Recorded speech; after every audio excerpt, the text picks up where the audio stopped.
고성국 칼럼입니다. 아시아투데이는 사설에서 TF 대본을 따른다는 헌법재판을 도대체 누가 믿을 수 있겠나.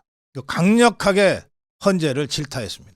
문영배가 이렇게 말을 했어요. 재판 진행 중에 윤석열 대통령 변호인단이 문제 제기를 하니까 문영배가 지 딴에는 변명한답시고 이렇게 했어요. 뭐라 그랬냐? 자꾸 오해하시는데 이거 이렇게 흔들어요. 이거 제가 재판 진행하는 대본이야. 이건 제가 쓴 거 아니에요. 저 TF에서 다 만들어서 나한테 갖다 준 거고, 이 대본에 대해서 여기 8사람이 다 이의를 제기하지 않기 때문에 제가 이 대본에 따라서 진행하는 거지, 제가 여기서 무슨 덧붙이고 하는 거 없어요. 문영배가 이렇게 변론에서 얘기를 한 겁니다. 아시아투데이는 사설에서 문형배의 말은 참으로 놀랍다. 헌법재판이 여러 증인이나 참고인이 증언한 내용, 검찰이 기소한 내용, 피청구인 측이 제출한 자료나 주장 변론 등을 참고해서 그래서 재판을 진행하지는 않고 TF에서 써준 대본대로 한다고 하니 이런 재판을 어떻게 믿을 수 있단 말인가. 다른 사람도 아닌 소장 권한대행이 대본을 흔들면서 말을 했으니 부인하기도 어렵다. 국민은 이런 식으로 탄핵 심리가 진행된다는 것을 처음 알게 됐다. 판사 출신인 나경원도 피소추인에 대한 과도한 방어권 제한, 재판 생중계 불허, 한덕수 직무정지에 대한 법에서 촉박한 재판 일정 강행, 탄핵소추 내용의 내란죄를 삭제한 것, 이 모든 것이 TF의 작품이었던 것인가? 그 대본에 써 있는 것인가? 라고 추궁했다. 문영배의 말이 사실이라면 대통령 탄핵 심판은 즉각 중단돼야 한다. 헌법재판관이 직접 재판하는 것이 아니라 TF가 만든 대본을 따를 뿐이라면 이런 헌재는 차라리 없는 게 낫다. 이게 아시아투데이의 사설입니다. 뉴데일리는 헌재 TF 대본대로 재판한다는 문형배의 궤변, 헌법재판관이 연구관의 꼭두각시인가? 라는 탑 기사를 올렸습니다. 헌재가 그림자 재판관 의혹을 자초했다. 법조계와 정치권에서는 깜깜이로 구성한 TF가 대통령 탄핵 심판 일정과 절차를 실질적으로 결정했다면 사법정의의 근간이 무너진 것이다. 이렇게 강력한 비판이 쏟아지고 있다고 전하고 있습니다. 이 TF 10명 남짓이 TF에 참가한다. 이렇게 지금 추정되는데, 이게 대부분 헌법재판소의 재판관 밑에 있는 연구관들이라는 겁니다. 근데 이 연구관이 지금 헌법재판소에 70명 가까이 있답니다. 뭐 이렇게 많아? 이렇게 왕창 늘려놓은 게 유남석이라는 자가, 문재인이가 대통령으로 있을 때 유남석이라는 자가 헌법재판소장을 하면서 왕창 늘려놨다는 거예요. 그것도 다 좌파 판사들로. 좌파 편향, 좌파 판사, 좌파 학자들로 채워넣었다는 겁니다. 이 유남석이는 우리법연구회 창립한 자 중에 하나입니다. 그런데 재미있는 것이 말이죠. 문형배가 그렇게 머리가 아둔하지는 않을 텐데, 이자가 이걸 TF 대본이라고 흔들면 이게 어떤 파장이 만들어질지는 모르지 않을 텐데 어떻게 이자가 이게 대본이라 그러면서 흔들어댔을까. 그래서 나오는 해석들입니다. 뭐냐, 헌재가 하도 그냥 개판으로 진행되고 있다는 비난을 너무 많이 받으니까, 그리고 그 모든 책임이 문영배한테 쏟아지니까 문영배가 내가 아니고 쟤네예요 라고 지금 책임 떠넘기기를 하려다가 이렇게 일이 커져버렸다. 그 하는 해석이 제가 보기에 좀 비교적 그럴듯한 해석입니다. 헌법연구관 출신의 한 변호사는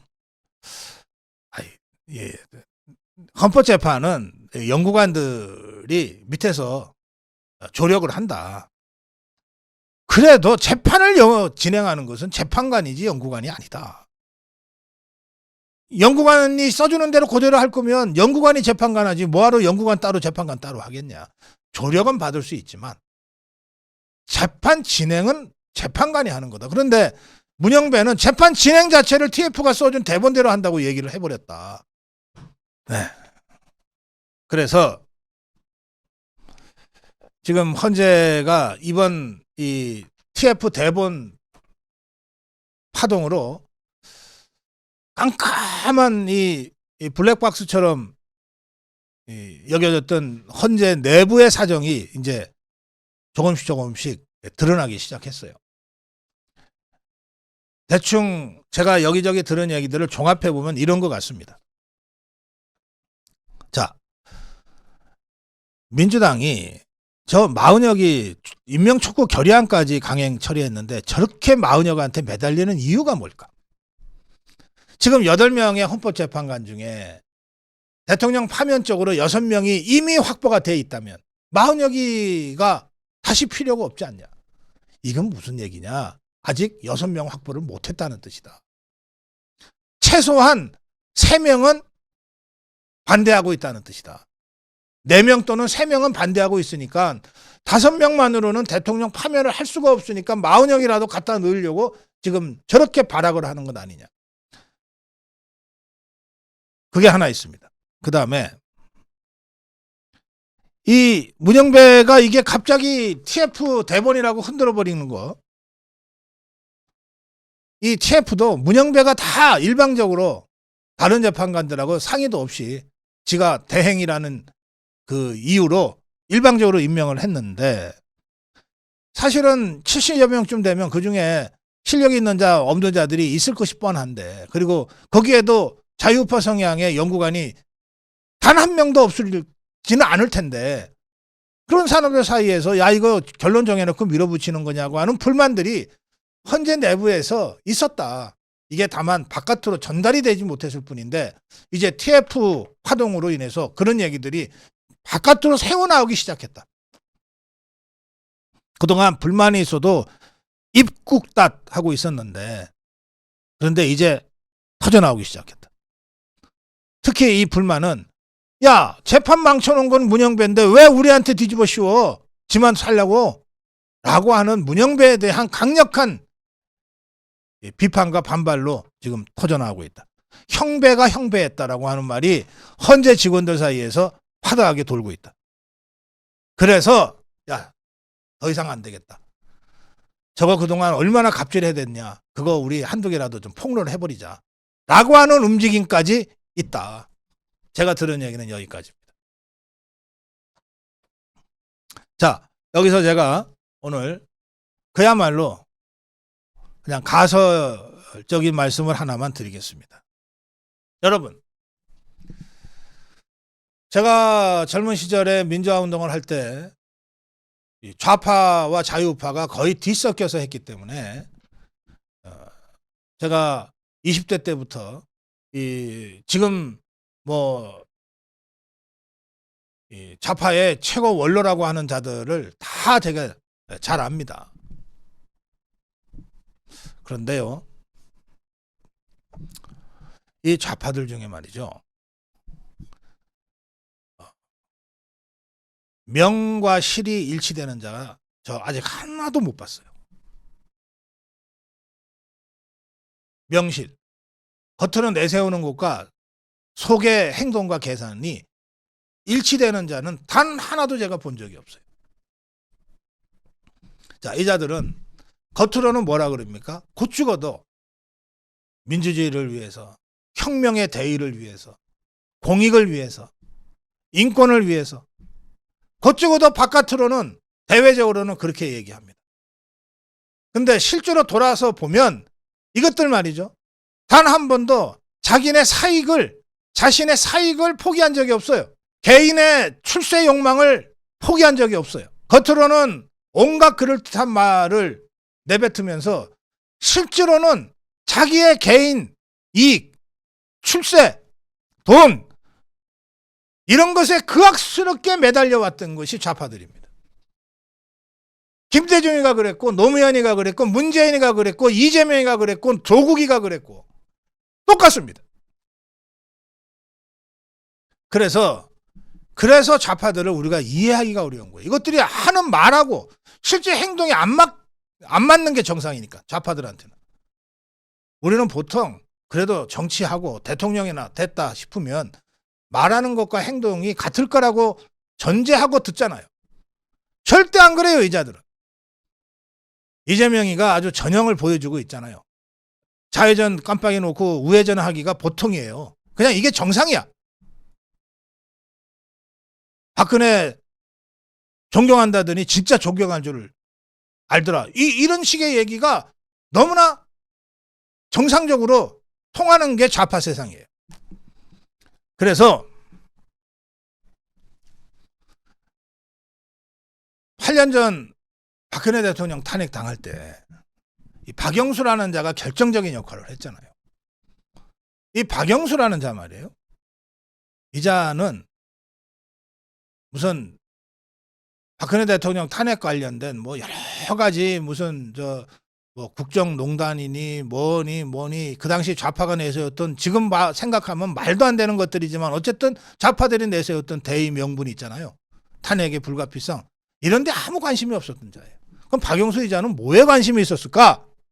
돈이지 뭐. 돈.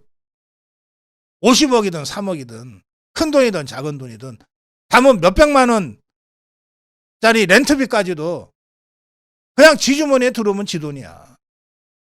오로지 돈 하면서 살다가 지금 감옥 가 있는 거예요. 그리고 거기에다가 정말 분에 넘치게 자리 욕심까지 있어가지고 박근혜 대통령 집어넣으면은 법무장관 시켜줄 거라고 하는 달콤한 꿈에 빠져가지고서 그 짓을 해댔던 거예요. 그거 이제 우리가 다 알고 있잖아요. 자, 그러면 문영배 이자는 도대체 겉으로는 뭐라고 그러든 속에 계산이 따로 있을 거 아니에요. 그렇게 혼자 욕먹어가면서 이렇게 윤석열 대통령 탄핵을 위해서 달려갈 때는 뭔가 계산이 있는 거예요. 그게 돈이든 자리든 뭔가 계산이 있는 거예요. 이게 좌파니까. 자, 그 계산이 뭘까? 제가 그 문영배는 뭘 노리고 이 짓을 하고 있을까가 잘 풀리지 않아가지고 제가 이렇게도 생각해보고 저렇게도 생각해봤는데 오늘 제가 가정적으로 좀 대답을 얻었어요. 자, 여러분 문영배는 4월 18일이면 재판관 임기가 끝나는 자입니다. 그러니까 아니 뭐 며칠 안 있으면은 이제 재판관 잘릴 그만둘 건데 왜 저렇게 그악스럽게 할까? 그게 아니에요. 여러분, 헌법재판소법 제7조 재판관의 임기 1. 재판관의 임기는 6년으로 하며, 그러니까 4월 18일이 이제 6년째 되는 날이에요. 문영배 6년으로 하며, 그 다음이 중요합니다. 연임할 수 있다. 6년 더 헤쳐먹을 수 있다 이겁니다. 그렇게 써 있어요. 헌법재판소법 제7조. 그 2번에는 뭐라고 돼 있냐? 재판관의 정년은 70세로 한다 이렇게 돼 있어요. 아니 대다수 공무원 60세로 정년 만들어놨는데 이것들만 70세까지로 정년을 늘려놨어. 이자는요, 문영배 이자는 4월 18일 날로 공직생활 끝낼 생각이 하나도 없는 거예요. 거기에다 더해서 헌법재판관이 9명인데 헌법재판관 중에 헌법재판소장을 임명하게 돼 있습니다. 그 헌법재판소장 임명은 어떻게 돼 있냐? 국회의 동의를 얻어 재판관 중에서 대통령이 임명한다 이렇게 돼 있어요. 헌법재판소장 그러면 5부 요인에 들어갑니다. 우리가 흔히 3부 요인 그러면 대통령 빼고 3부 요인 그러면 국회의장, 대법원장, 국무총리입니다. 여기에 5부 요인으로 두 자리를 더 끼워주는데 그 하나가 헌법재판소장, 그 하나가 선관위원장이에요. 판사가 돼서 대법원장이 되거나 헌법재판소장이 되면 지가 할 수 있는 최고 수준까지 출세를 하는 거예요. 헌법재판관 아무도 시비 걸지 못해. 이렇게 포각질을 해도 소리는 지를 수 있지만 어떻게 할 수가 없어. 그 임기가 6년. 연임할 수 있어. 12년까지. 문영배가 지금 노리는 건 윤석열 대통령 3월 중에 딱 탄핵시키고 그렇게 해서 조기 대선이 이루어지면 지는 4월 18일 날 일단 그만둬. 그런데 조기 대선으로 해서 이재명이가, 지 친구 이재명이가 대통령에 당선되면 다시 민주당이 추천해서 헌법재판관하고 또는 대통령 추천 몫으로 헌법재판관하고 그리고 국회가 동의해서 더불어민주당이 압도적 다수로 동의해서 이재명이가 대통령이 되면 그 이재명이가 헌법재판소로 임명을 해줘. 이게 문영배가 그리는 그림일 가능성이 높습니다. 제가 추정하는 거예요. 이게 문영배가 그리는 그림일 가능성이 높고 그 그림을 위해서 이자가 지금 온갖 욕을 다 얻어 쳐먹어 가면서 버티고 있는 거예요. 밀어붙이고 있는 거예요. 말씀드린 대로 이건 지금껏 어느 언론에도 나오지 않았던 얘기고 보도된 적도 없습니다. 저도 이걸 보도하는 것이 아니고 추정하는 겁니다. 이자가 이렇게 극악스럽게 이렇게 집요하게 대통령을 이렇게 결론 정해놓고 밀어붙일 수가 없다. 도대체 이자가 동기가 뭘까? 동기가. 돈 아니면 자리인데 좌파니까. 동기가 뭘까? 해서 제가 이렇게 주장합니다. 그러니까 헌법재판관 중에 어떻게 이번 탄핵 사태에서 좀 역할한 다음에 헌법재판소장이나 한번 해볼까라고 헛꿈꾸는 재판관들은 정신 차리세요.